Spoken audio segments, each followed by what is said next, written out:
À 79 ans, j'ai pris l'Eurostar pour la première fois de ma vie pour rendre visite à mon fils à Londres. Ce que j'ai découvert là-bas m'a glacé le sang.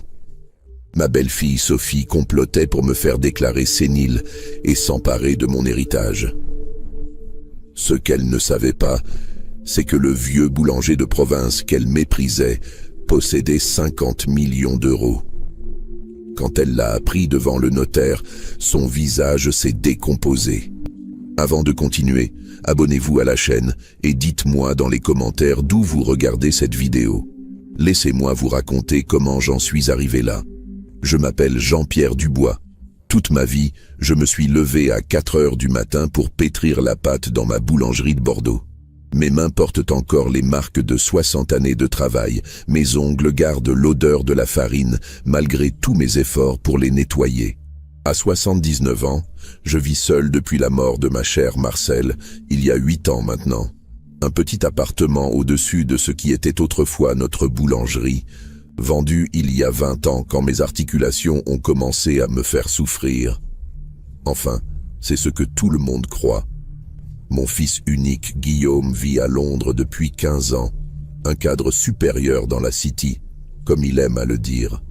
50 ans cette année, marié depuis 12 ans à Sophie Laurent Dubois, une consultante en images qui travaille pour des clients fortunés. Ils n'ont pas d'enfants ensemble, mais ma petite fille, Léa, 24 ans, fruit d'un premier mariage de Guillaume, illumine ma vie. Elle étudie le droit à Paris et vient me voir chaque fois qu'elle le peut. Les appels de Guillaume se sont faits de plus en plus rares ces dernières années. Au début, je me disais que c'était normal, que Londres l'occupait beaucoup. Puis les cartes postales ont cessé d'arriver. Les photos de leurs vacances que j'attendais chaque été ne venaient plus. Même à Noël, un simple message texto remplaçait nos longues conversations d'autrefois. Léa elle-même semblait préoccupée lors de sa dernière visite en mars. « Grand-père, tu as eu des nouvelles de papa récemment ? » « Pas vraiment, ma chérie. Tu sais, il a beaucoup de travail. » Elle avait froncé les sourcils. « C'est bizarre. Quand je l'appelle, c'est toujours Sophie qui répond. Elle dit qu'il est en réunion, qu'il me rappellera plus tard, mais il ne rappelle jamais. » J'ai senti une petite inquiétude s'installer dans mon ventre. Mais je ne voulais pas alarmer Léa. Guillaume était un homme fait, après tout. S'il avait des problèmes, il finirait bien par m'en parler. Les semaines ont passé. Avril, mai, juin, rien. Même pour mon anniversaire le 12 juin, juste un message laconique. « Bon anniversaire, papa, Guillaume et Sophie. » Pas d'appel, pas de cadeau, rien. Marcel aurait été furieuse. C'est Léa qui a fini par me pousser à agir. « Grand-père, je m'inquiète vraiment. J'ai envoyé 3 messages à papa cette semaine. Rien. Et quand j'ai appelé sur le fixe, Sophie m'a dit qu'il était parti en voyage d'affaires pour 1 mois. Mais sur LinkedIn, il a posté une photo du bureau hier. Il ment, grand-père. » Ce soir-là, j'ai longuement réfléchi dans mon fauteuil, ma canne élégante posée contre la coudoir. Cette canne que Marcel m'avait offerte pour nos 40 ans de mariage, en bois d'ébène, avec un pommeau d'argent gravé de nos initiales entrelacées. Guillaume ne savait pas que je la portais encore. Il ne savait beaucoup de choses, d'ailleurs. Le lendemain matin, j'ai pris ma décision. À 79 ans, il était temps que je prenne l'Eurostar et que j'aille voir de mes propres yeux ce qui se passait avec mon fils. J'ai acheté mon billet en ligne. Et oui, le vieux Jean-Pierre sait se servir d'un ordinateur, et j'ai réservé pour le jeudi suivant. Je n'ai rien dit à Guillaume. Une visite surprise, comme dans le temps où je venais le chercher à l'école sans prévenir et où son visage s'illuminait en me voyant. Le voyage en Eurostar a été une révélation. Assis en première classe, je peux me le permettre même si personne ne le sait. J'ai observé le paysage défiler, la campagne française, puis le tunnel, puis cette Angleterre verte et ordonnée. À côté de moi, un homme d'affaires parlait au téléphone dans un anglais parfait. J'ai pensé à Guillaume, à tous ces voyages qu'il faisait dans l'autre sens pour venir nous voir, Marcel et moi. Avant Sophie. Arrivé à Londres St. Pancras, j'ai pris un taxi.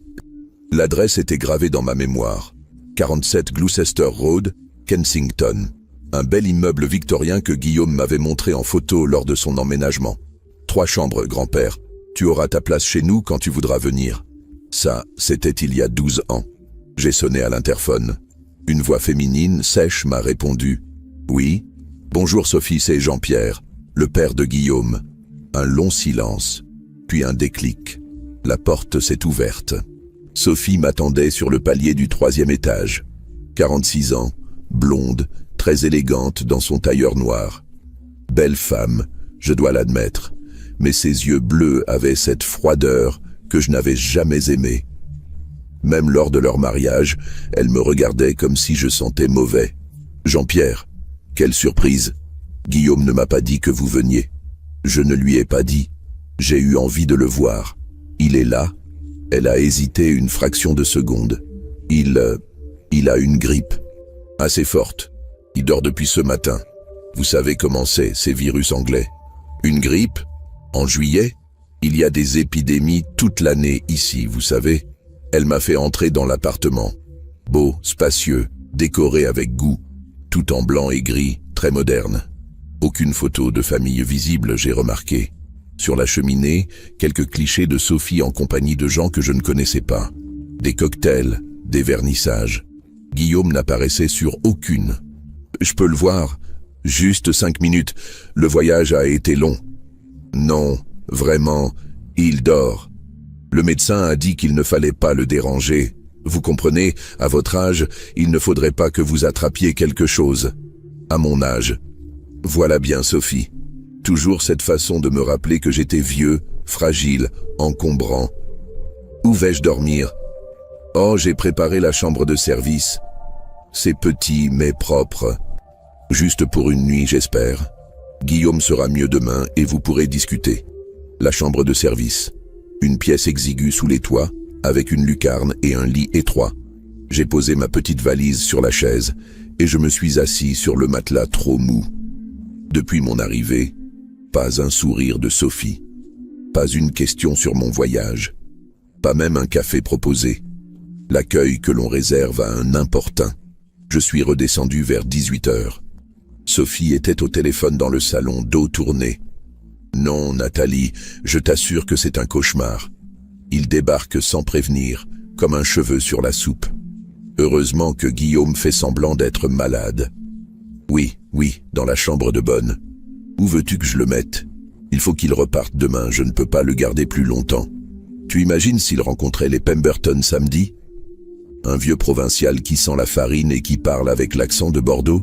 Elle a ri. Un rire cristallin qui m'a transpercé le cœur. Mais non, ma chérie. Guillaume n'ose rien dire. Tu le connais, il a peur de sa propre ombre. Tant qu'on touche l'héritage à la fin, on peut bien supporter le vieux quelques années encore. J'ai reculé dans le couloir, le souffle coupé. Guillaume faisait semblant d'être malade. Sophie ne supportait pas ma présence. Et elle comptait sur mon héritage. Si elle savait. Le dîner s'est passé dans un silence pesant.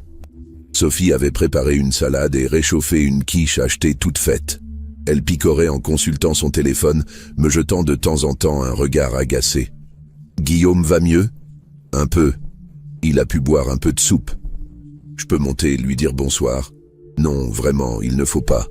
Il tousse beaucoup. » Pourtant, aucun bruit ne venait de l'étage. Pas une toux, pas un gémissement. Le silence d'un homme qui n'était peut-être même pas là. Après le repas, Sophie a disparu dans sa chambre en prétextant des coups de fil urgents. Je suis resté seul dans le salon, écoutant les bruits de Londres par la fenêtre ouverte. Les autobus rouges, les sirènes, la vie d'une grande capitale que mon fils avait choisie plutôt que notre petite ville de Bordeaux. Vers 23 h, j'ai entendu des voix étouffées venir de l'étage. Sophie parlait fort, presque en chuchotant. J'ai tendu l'oreille mais les mots restaient indistincts. Puis j'ai reconnu la voix de Guillaume qui répondait. Il n'avait pas l'air malade du tout. Je me suis levé doucement et j'ai grimpé les marches, en évitant celles qui grinçaient. Une habitude prise quand Guillaume était petit et que je montais vérifier qu'il dormait bien. Leur chambre était au bout du couloir, porte entr'ouverte. La lumière filtrait par l'entrebâillement. Ce que j'ai entendu cette nuit-là a changé le cours de ma vie. Guillaume, il faut qu'il parte demain matin. Je ne peux pas le supporter plus longtemps. Sophie, c'est mon père quand même.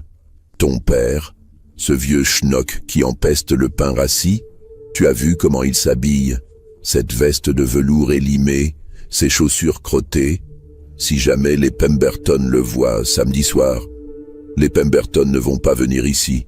Ils pourraient, et tu imagines leur tête en voyant ton père de province. Mes clients payent pour mon image, Guillaume. Mon image, c'est la sophistication, l'élégance britannique.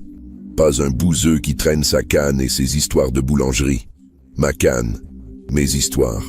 J'ai serré les poings dans le noir du couloir. Sophie, tu exagères. Il n'est pas si mal, mon père. Guillaume, réveille-toi. Cet homme est un boulet social, un boulet émotionnel, un boulet familial. Il nous colle, il nous appelle, il veut toujours venir, et maintenant il débarque sans prévenir. Il vieillit, Sophie. Il est seul depuis la mort de maman. Justement, il devient sénile, tu ne l'as pas remarqué? Ces répétitions au téléphone, ces questions bizarres. Il faut qu'on prenne les devants avant qu'il fasse une bêtise. Quelle bêtise! J'ai retenu mon souffle. Guillaume, mon chéri, ton père a 80 ans passés. Il vit seul dans son petit appartement miteux, au-dessus de cette ancienne boulangerie. Il n'a plus toute sa tête. Et s'il se mettait en danger? S'il oubliait le gaz? S'il tombait dans les escaliers? Sophie, il faudrait peut-être penser à une maison de retraite. Pour son bien, bien sûr. Guillaume n'a pas répondu tout de suite. Dans le silence, j'entendais mon cœur battre comme un tambour. Tu crois vraiment qu'il n'a plus toute sa tête? Mon chéri, regarde les signes. Il répète ses histoires, il se perd dans ses dates. Il mélange les prénoms. Et cette manie de compter et recompter son argent. L'autre jour au téléphone, il m'a demandé 3 fois le même truc sur l'inflation. C'est typique des premiers signes de démence. Compter mon argent? Je n'avais jamais parlé d'argent avec Sophie. Jamais. Cette femme inventait de toutes pièces. Et puis Guillaume, soyons honnêtes, qu'est-ce qu'il a à nous laisser? Cette bicoque au-dessus d'une ancienne boulangerie? Quelques milliers d'euros sur un livret de caisse d'épargne? Autant régler le problème maintenant, le placer quelque part de bien, et éviter qu'il devienne grabataire chez nous plus tard. Sophie, je ne peux pas faire ça à mon père. Guillaume, tu es cadre supérieur dans une banque d'investissement. Tu gagnes 200 000 livres par an. Tu ne peux pas te permettre d'avoir un père qui fait tâche. Mes clients, nos amis, notre position sociale, tout ça compte. Et puis, elle a baissé la voix, mais je l'entendais encore. Et puis quoi? Et puis, franchement, qu'est-ce qu'il nous apporte? Il ne nous aide pas financièrement, il ne nous apporte rien socialement, il ne s'occupe même pas correctement de lui-même. À quoi il sert? Le silence qui a suivi m'a semblé durer une éternité. Tu as peut-être raison, a fini par murmurer Guillaume. Ces mots m'ont frappé comme une gifle. Mon fils, mon propre fils. Bien sûr que j'ai raison, et le plus tôt sera le mieux. Dès qu'il rentre à Bordeaux, tu appelles un médecin.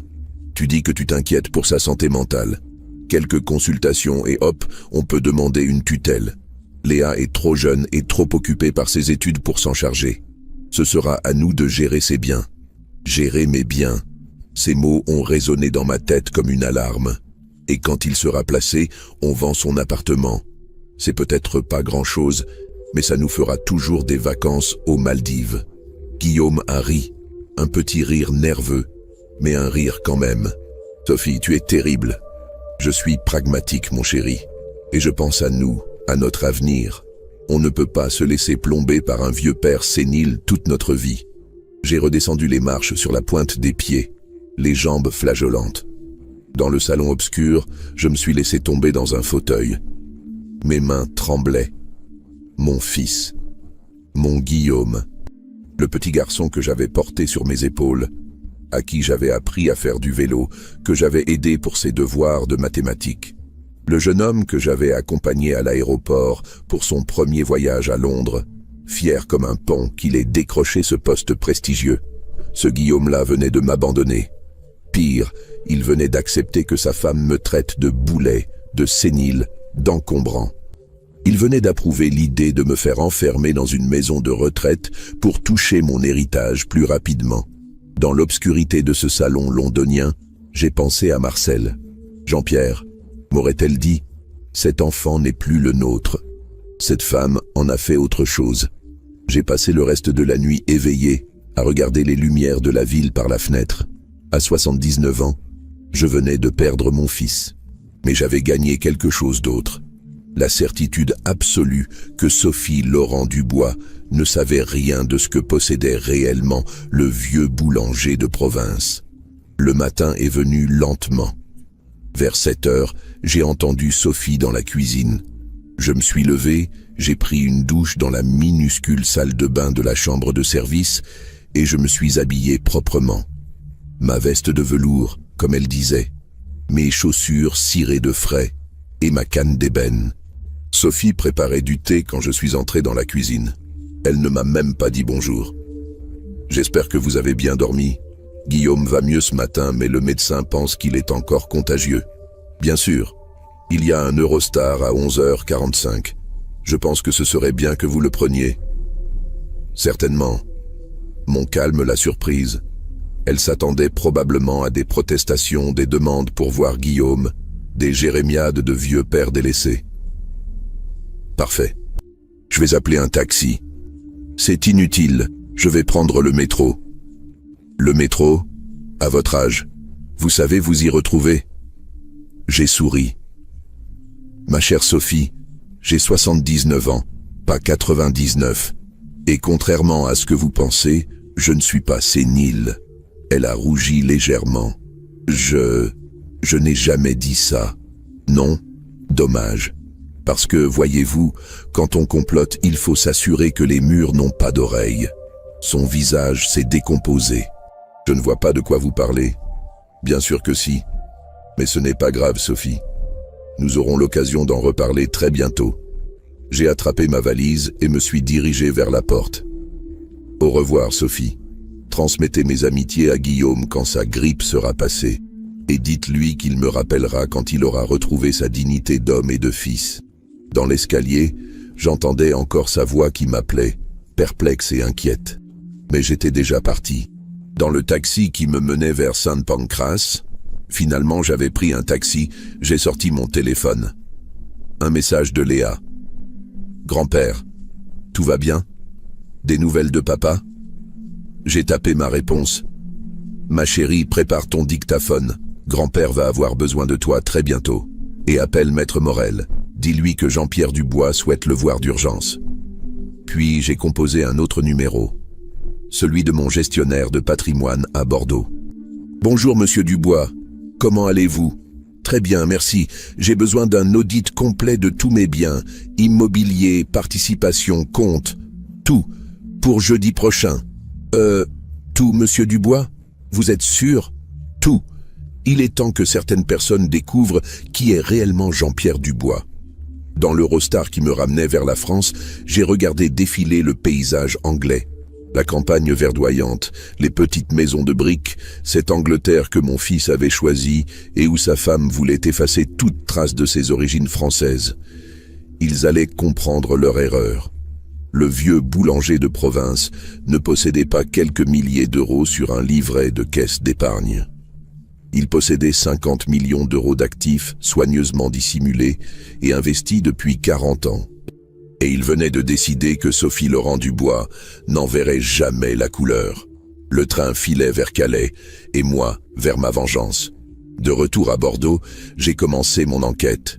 Ce que j'ai découvert dans l'ordinateur de Sophie m'a donné la nausée.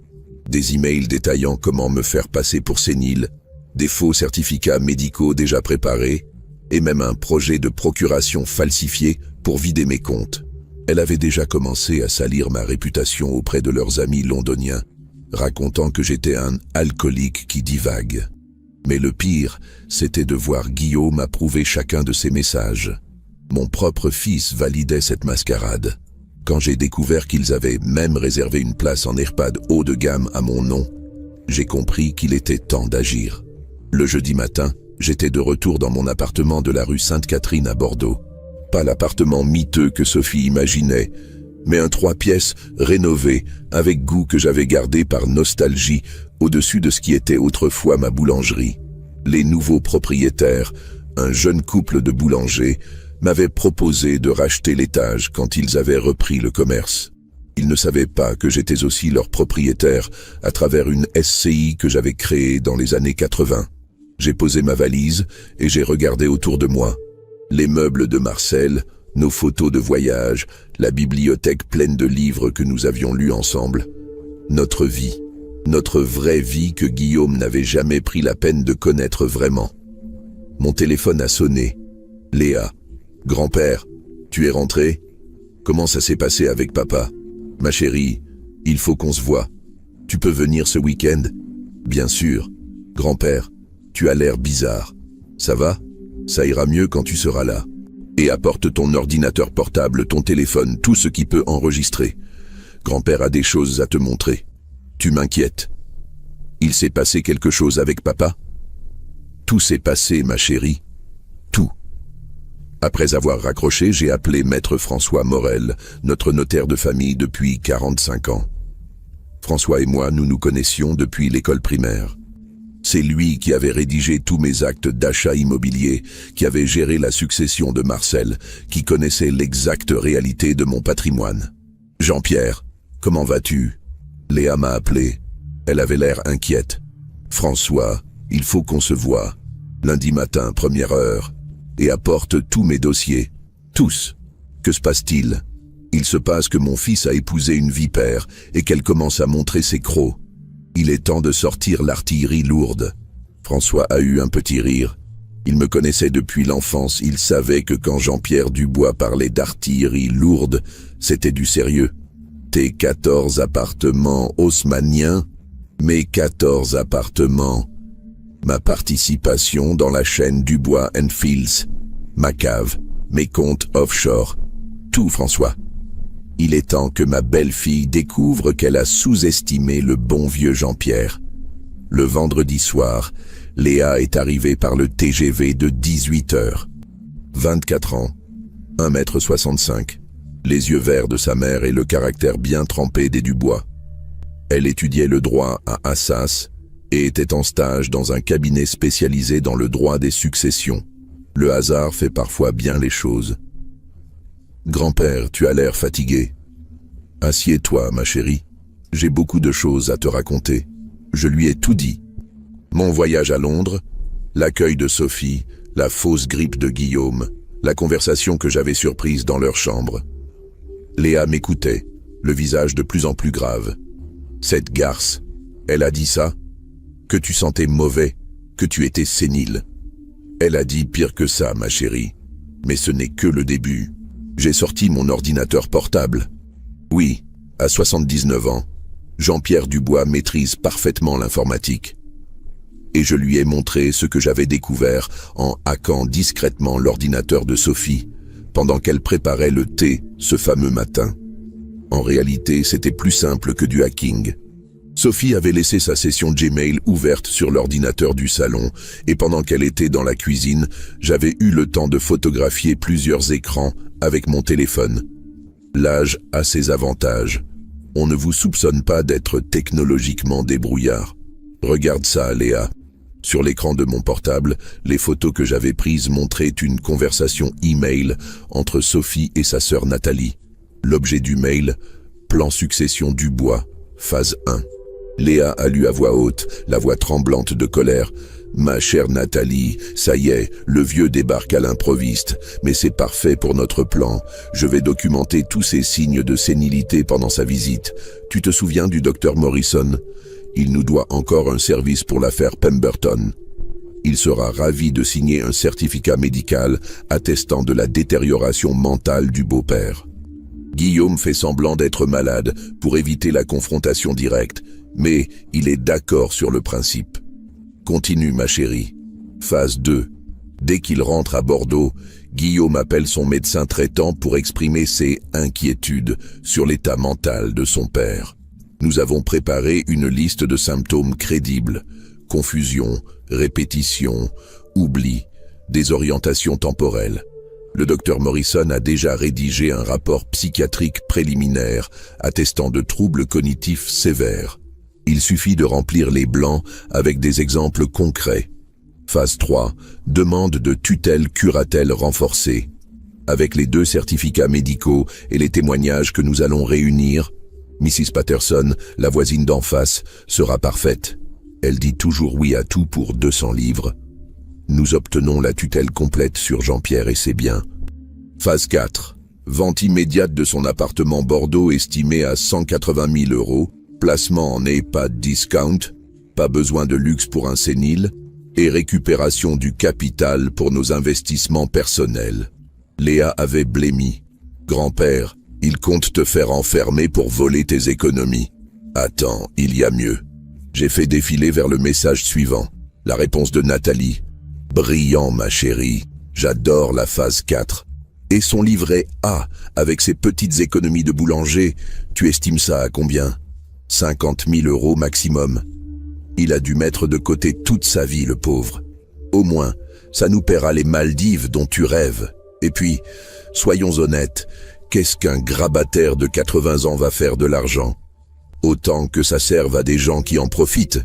C'est monstre. Et papa, il dit quoi dans tout ça? J'ai ouvert la photo suivante. Un message de Guillaume à Sophie, envoyé la veille de mon arrivée. Sophie chérie, j'avoue que j'ai des scrupules pour papa. C'est quand même mon père. Mais tu as raison, il devient vraiment bizarre ces derniers temps. Et on ne peut pas se permettre qu'il fasse une bêtise financière ou qu'il se blesse tout seul dans son appartement. Au moins, en maison de retraite, il sera en sécurité. Et si on récupère ses économies, on pourra enfin acheter cette maison dans le Cotswolds dont on rêve. Je te fais confiance pour gérer ça en douceur.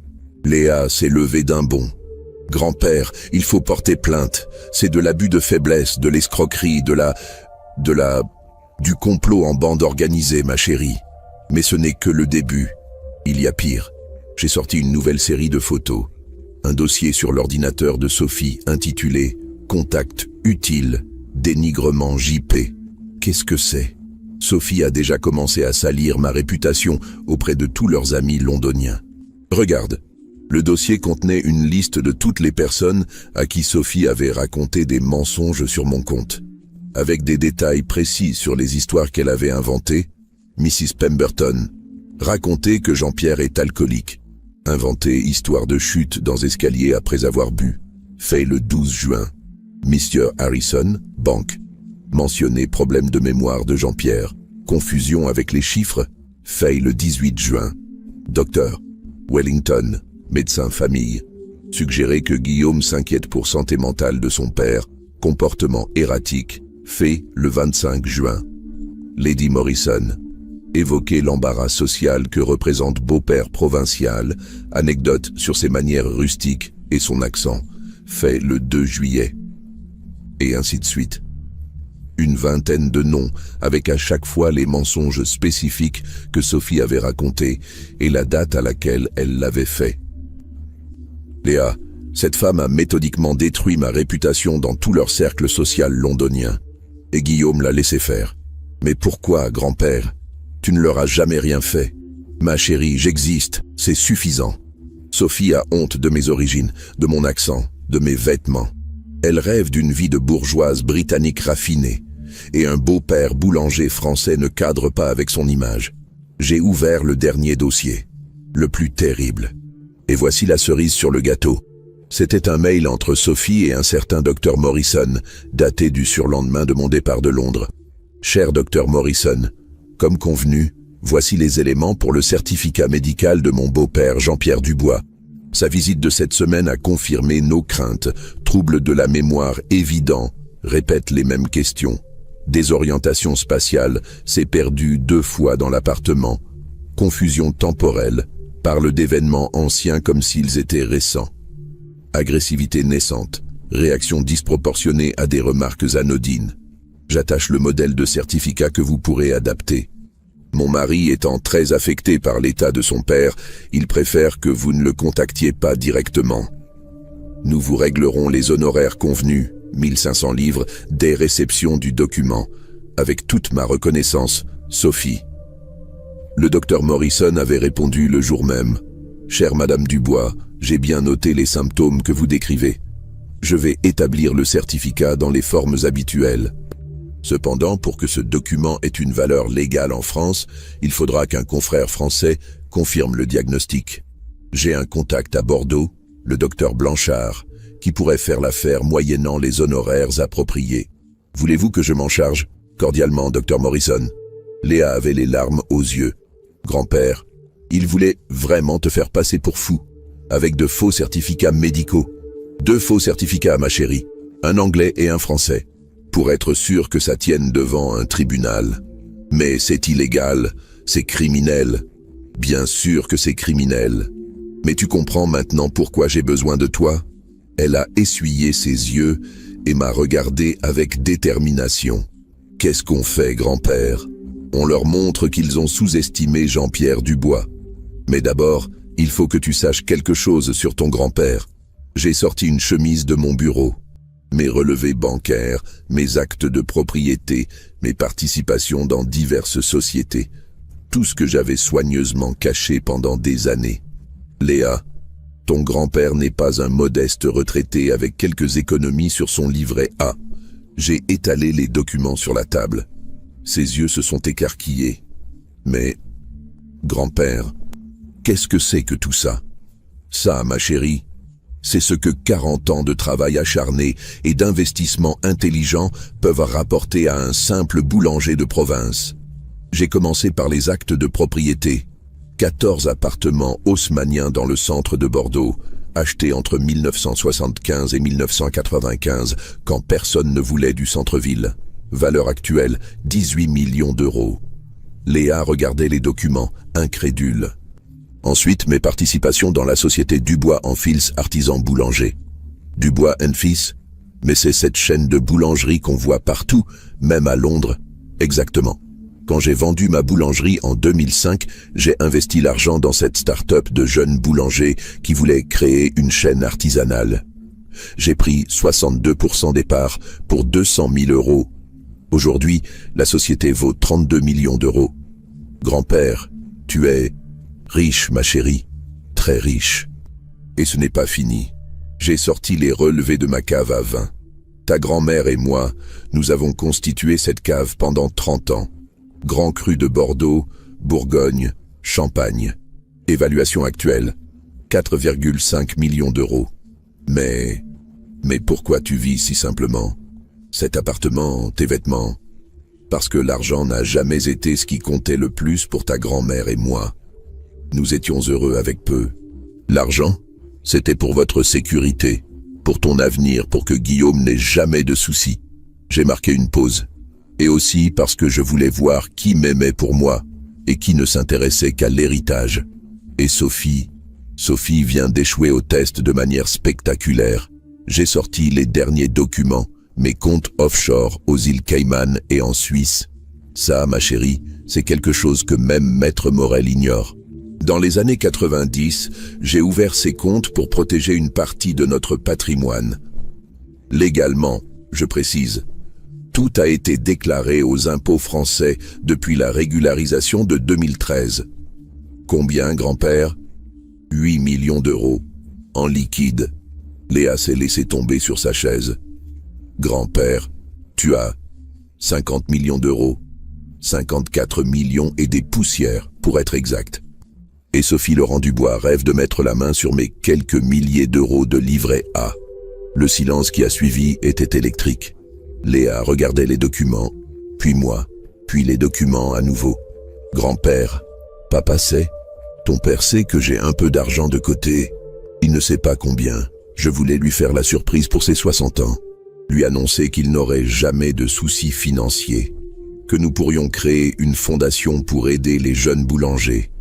Que sa fille pourrait faire les études qu'elle voulait sans s'inquiéter. Et maintenant, je sais que mon fils m'a vendu pour une maison dans le Cotswolds.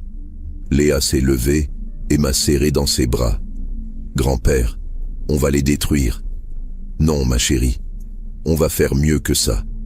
On va leur donner exactement ce qu'ils méritent. Ni plus, ni moins. Le lundi matin, nous étions chez Maître Morel à 8 heures précises.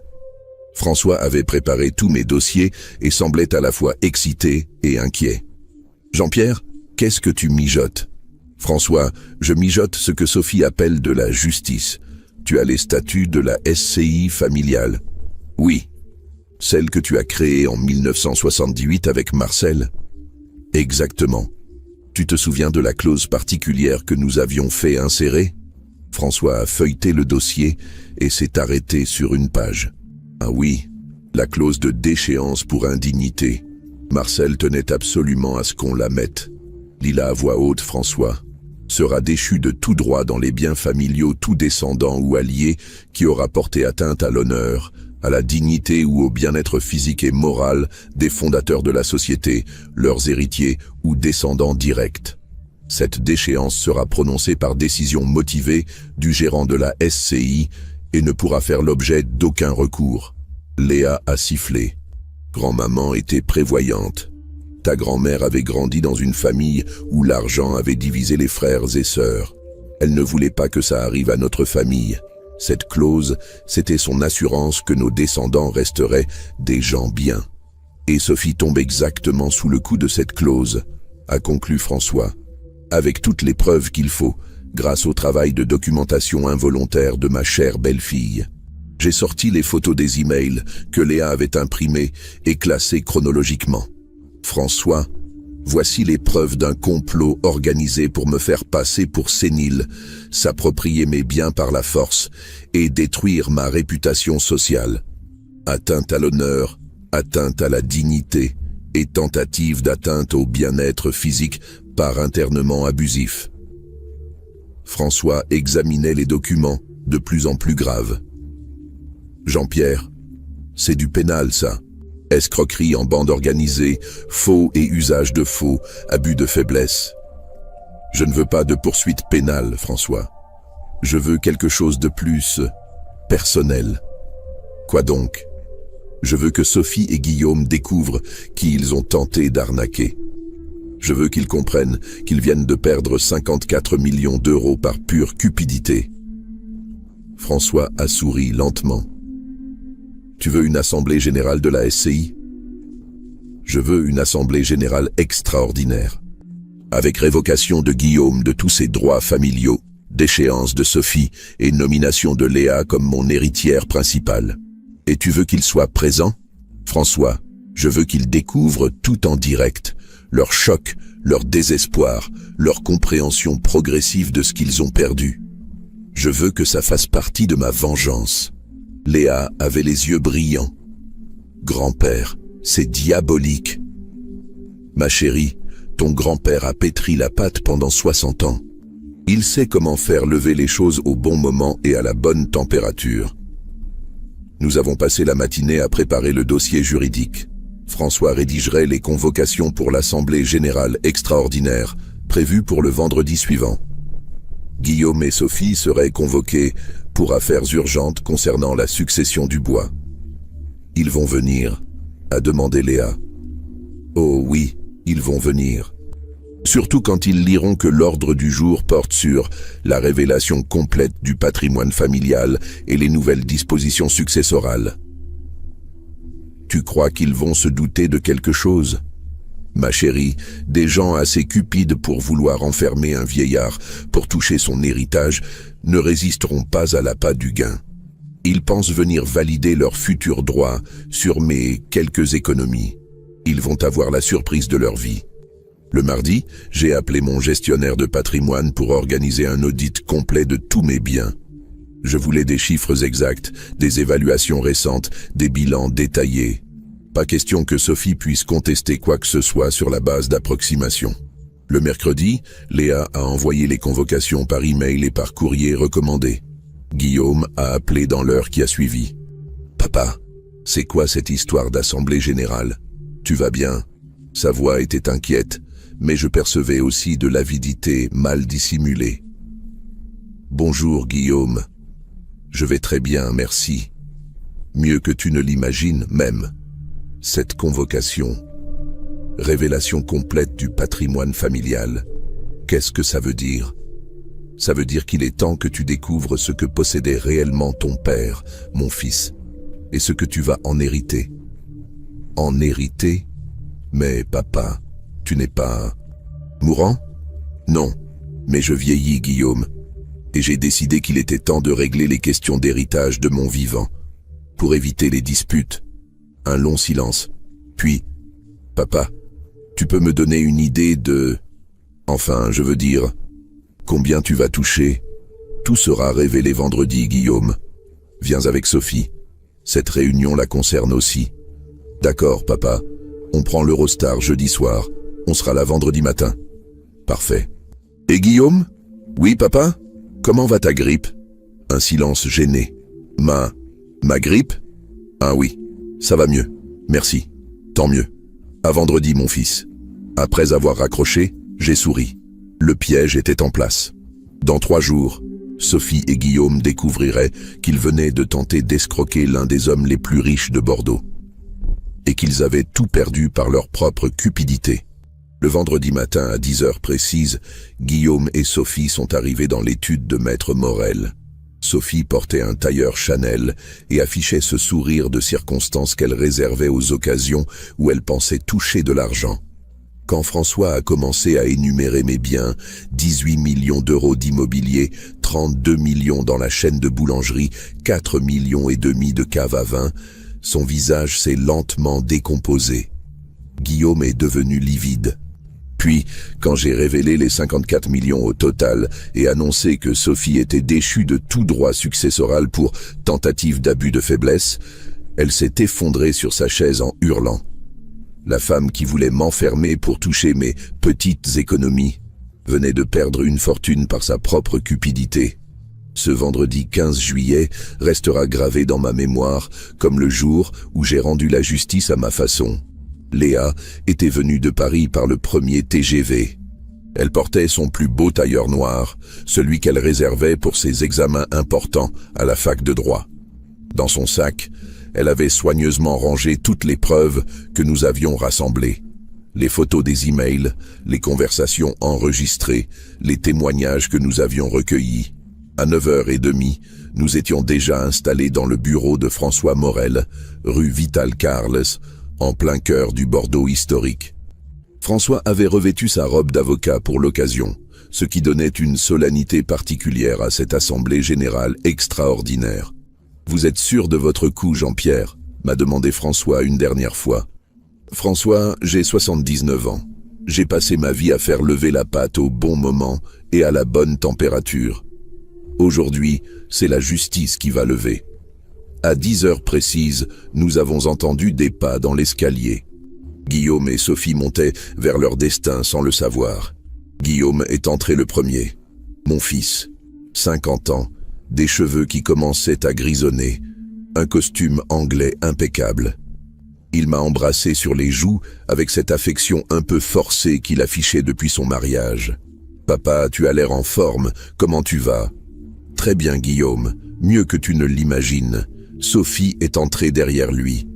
46 ans, toujours aussi élégante dans son tailleur Chanel beige, son sac Hermès à la main. Elle m'a tendu une joue froide. « Jean-Pierre, j'espère que vous allez mieux depuis votre petit malaise de la semaine dernière. » Mon petit malaise. Elle persistait dans son mensonge jusqu'au bout. « Bonjour Sophie, quel malaise? » « Eh bien, votre grippe, enfin, votre état de fatigue à Londres. » « Ah oui, en fait je n'ai jamais été aussi lucide qu'à Londres, Sophie. Jamais. » Quelque chose dans mon ton l'a mise mal à l'aise. Elle a regardé Guillaume, qui semblait nerveux lui aussi. « Papa, » a dit Guillaume, « cette convocation, c'est assez mystérieux. Révélation complète du patrimoine familial. Assieds-toi, Guillaume. Toi aussi, Sophie. Maître Morel va tout vous expliquer. » François a ouvert le premier dossier. Ses gestes étaient lents, solennels, comme s'il présidait un tribunal. Nous sommes réunis aujourd'hui pour l'Assemblée générale extraordinaire de la SCI Marcel et Jean-Pierre Dubois, créée le 15 avril 1978. Cette assemblée a pour objet la révélation complète du patrimoine détenu par cette SCI, ainsi que les nouvelles dispositions successorales concernant les bénéficiaires. Sophie s'est penchée en avant, les yeux brillants. Elle pensait enfin connaître l'ampleur de mon petit héritage. « Avant de commencer, » a continué François, « je dois vous informer que cette assemblée est enregistrée, conformément au statut de la SCI, et qu'un procès verbal détaillé sera établi. » Guillaume a froncé les sourcils. Enregistré? Pourquoi? Pour éviter toute contestation ultérieure, mon fils. Tu comprendras bientôt. François a sorti le premier document. Commençons par l'inventaire des biens immobiliers détenus par la SCI. Il a commencé à énumérer, d'une voix claire et précise, appartement 47 rue Sainte-Catherine, Bordeaux, 85 mètres carrés, valeur estimée 420 000 euros. Sophie a hoché la tête. C'était dans ses prévisions. Appartement 12, place Gambetta, Bordeaux, 120 mètres carrés, valeur estimée 650 000 euros. Appartement 8 rue Esprit des Lois, Bordeaux, 95 mètres carrés, valeur estimée 580 000 euros. Appartement. François a continué l'énumération. Un appartement, puis 2, puis 3, puis 10. Sophie regardait les chiffres s'additionner sur la calculatrice de François. Son sourire s'estompait progressivement. Appartement 33 cours de l'Intendance, Bordeaux, 140 mètres carrés, valeur estimée 750 000 euros. Total des biens immobiliers, 14 appartements dans le centre historique de Bordeaux, valeur totale estimée 18 200 000 euros. Le silence qui a suivi était assourdissant. Guillaume avait la bouche ouverte. Sophie regardait François comme s'il parlait chinois. 18 millions, a balbutié Guillaume. Nous n'avons pas terminé, mon fils. François a sorti le deuxième dossier. Participation financière détenue par la SCI. Participation majoritaire dans la société Dubois & Fils Artisans Boulanger, société par action simplifiée au capital de 15 millions d'euros. Part détenue par Jean-Pierre Dubois, 62%, soit 9 300 000 parts. Valeur actuelle selon expertise de juillet 2024, 32 millions d'euros. Sophie s'est levée d'un bond. Attendez, Dubois & Fils, c'est cette chaîne de boulangerie, celle qu'on voit partout en Europe? Exactement, Sophie. Celle qui a ouvert 15 boutiques à Londres ces 5 dernières années. Celle dont tu achètes le pain tous les matins sans savoir que ton beau-père en est le propriétaire majoritaire. Elle s'est rassise lourdement. Papa, a murmuré Guillaume, tu ne m'avais jamais dit. Il y a beaucoup de choses que je ne t'ai jamais dites, Guillaume. Continue, François. Cave à vin, constituée entre 1975 et 2015. 1200 bouteilles de grands crus classés. Expertise de juin 2024. 4 500 000 euros. Comptes bancaires et placements divers. 8 300 000 euros. François a refermé les dossiers et a regardé Sophie et Guillaume par-dessus ses lunettes. Total du patrimoine de la SCI Marcel et Jean-Pierre Dubois, 54 millions d'euros net d'impôts. Le silence était total. On entendait la circulation dans la rue, le tic-tac de l'horloge, ma respiration un peu saccadée par l'émotion. Sophie était livide. Guillaume regardait les documents comme s'ils allaient disparaître. 54 millions, a répété Sophie dans un souffle. 54 millions, a confirmé François. Et maintenant, passons aux nouvelles dispositions successorales. Il a ouvert un nouveau dossier.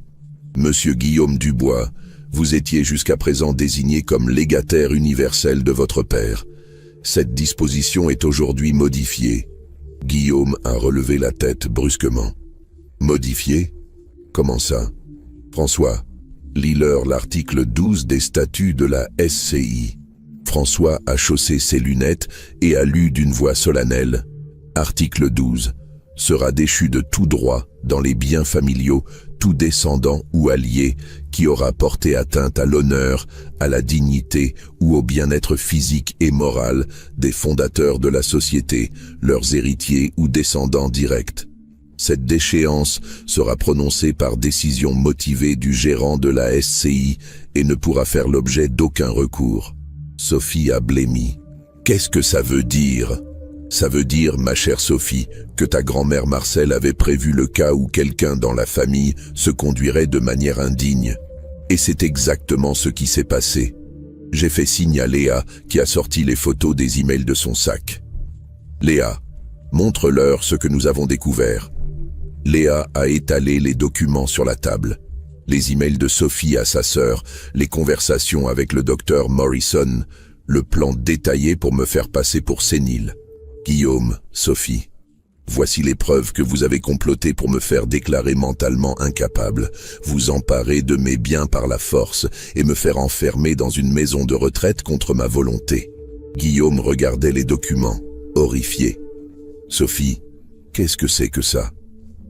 Ce sont les emails que ta femme a échangés avec sa sœur et avec un médecin corrompu pour organiser mon internement abusif, Guillaume. Lis donc. Guillaume a pris le premier email et l'a lu à voix haute, la voix tremblante. Plan Succession Dubois, phase 1. Documenter tous ces signes de sénilité. Certificat médical attestant de la détérioration mentale. Il s'est arrêté et a regardé Sophie avec effroi. Sophie, tu as écrit ça ? Sophie s'est levée, rouge de colère et de honte. C'était pour ton bien, pour notre bien. Tu ne voyais donc pas qu'il devenait gâteux ? Gâteux, a dit François. Madame Dubois, permettez-moi de vous dire que Monsieur Jean-Pierre Dubois a constitué ce patrimoine de 54 millions d'euros par ses propres moyens, qu'il gère lui-même tous ses investissements et qu'il vient de déjouer votre complot avec une intelligence remarquable. Si c'est ça la sénilité, continue, Guillaume, ai-je dit calmement. Lis le message suivant. Guillaume a continué, la voix de plus en plus faible. Dr Morrison a déjà rédigé un rapport psychiatrique préliminaire attestant de troubles cognitifs sévères. Demande de tutelle curatelle renforcée, vente immédiate de son appartement Bordeaux estimé à 180 000 euros. Il s'est arrêté et a regardé Sophie avec dégoût. Tu voulais me faire enfermer papa pour 180 000 euros. On pensait que c'était tout ce qu'il avait, s'est défendue Sophie. Tout ce qu'il avait, a répété François. Madame, vous comptiez faire interner un homme pour 180 000 euros. Maintenant vous découvrez qu'il possède 54 millions. Vous réalisez l'ampleur de ce que vous veniez de perdre par votre cupidité ? Sophie a éclaté en sanglots. Guillaume, dis quelque chose. Défends-moi, c'était pour nous. Mais Guillaume lisait maintenant ses propres messages, ceux où il approuvait le plan de Sophie, où il parlait de la maison dans le Cotswolds qu'il pourrait de s'acheter avec mon argent. Papa, je ne sais pas quoi dire. Moi, je sais quoi dire, Guillaume. François, lis-leur la décision. François a pris un document officiel et a lu par décision du gérant de la SCI, Marcel et Jean-Pierre Dubois, en date du 15 juillet 2024, Madame Sophie Laurent Dubois est déclarée déchue de tout droit successoral dans les biens de la famille Dubois, pour tentative d'abus de faiblesse, complot en vue d'internement abusif et atteinte grave à l'honneur et à la dignité du fondateur de la SCI. Sophie a hurlé. « Non, vous n'avez pas le droit. Ces 54 millions, c'est aussi à moi. Je suis sa belle-fille. Plus maintenant, Sophie. Et Guillaume ?» Mon fils m'a regardé, les larmes aux yeux. « Guillaume, tu restes mon héritier, mais à une condition. » « Laquelle, papa ? Tu divorces de cette femme dans les 6 mois, ou tu perds tout également. » Guillaume s'est tourné vers Sophie, puis vers moi. « Papa, Guillaume, cette femme a voulu me faire enfermer pour voler mon argent. Elle a corrompu des médecins pour me faire passer pour fou. Elle a détruit ma réputation auprès de tous vos amis londoniens. Et toi, mon propre fils, tu as approuvé. Tu as choisi de croire ta femme plutôt que de faire confiance à ton père. Papa, Tu quoi, Guillaume ? Tu pensais que ton vieux père était devenu gâteux ? Tu étais d'accord pour que Sophie me fasse enfermer ? Tu rêvais de ta maison dans le Cotswolds, financée par mes petites économies ? Guillaume pleurait maintenant. Papa, pardonne-moi. Je ne savais pas. Je ne me rendais pas compte. Tu ne te rendais pas compte de quoi ? Que j'étais ton père, que je méritais un minimum de respect, que Sophie mentait en prétendant que j'étais sénile. Sophie s'est levée, furieuse. Garde ton argent, sale vieux, garde tes 54 millions. Guillaume, on s'en va, on se débrouillera sans eux. Non, Sophie, on ne s'en va pas. Guillaume s'est tourné vers moi, le visage défait. Papa, Sophie et moi, c'est fini. Je veux divorcer. Immédiatement. Guillaume, a hurlé Sophie, tu ne peux pas me laisser tomber. Pas maintenant. Pas pour 54 millions d'euros. Justement, Sophie. Tu viens de montrer que tu ne m'aimais que pour l'argent que tu pensais que mon père avait. Et maintenant que tu sais qu'il en a beaucoup plus, tu me demandes de choisir entre toi et lui.